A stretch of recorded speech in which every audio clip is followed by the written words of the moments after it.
So continuing in this discussion of shame, one question a lot of people have is how do they overcome the imposter syndrome?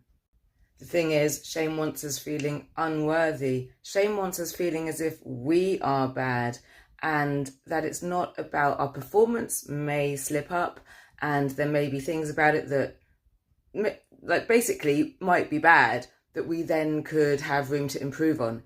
Shame wants us having a blanket overall fear of social rejection. Shame wants us fearing social ridicule. And this is where the imposter syndrome comes in, because we're not feeling valid, that we should be walking in the shoes of doing that performance, even if we know cognitively that we have all the skills and abilities to be able to do it.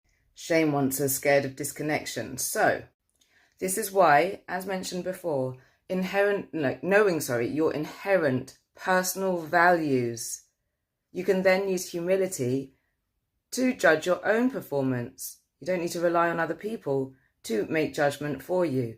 Firstly, you don't know the emotional stance that person is coming from.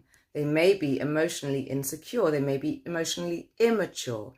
They might even have narcissistic traits and not like the joy that comes out of you. They could be jealous and therefore say something demeaning or mean or a personal attack at you. Now, if we're not sitting in emotional maturity, we might take that attack personally. However, remember, if it does come from someone who's emotionally immature, they have the emotional age of somebody who's very young.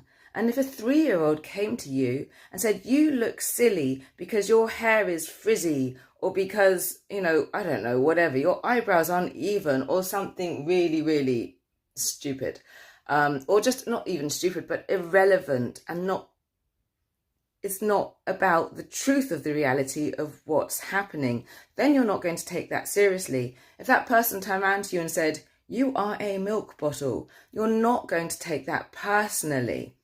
So the more we know our own values, we can make a judgment ourselves and go, do you know what? This bit aligned with my values, this bit didn't. There's room for improvement here, but otherwise I liked this about my performance. Then we can give an honest and humble appraisal. You see, humility is actually just seeing things for what they are. So if we can validate ourselves, we do not need to look for the validation or approval of others. And also we need to overcome this fear of what other people think.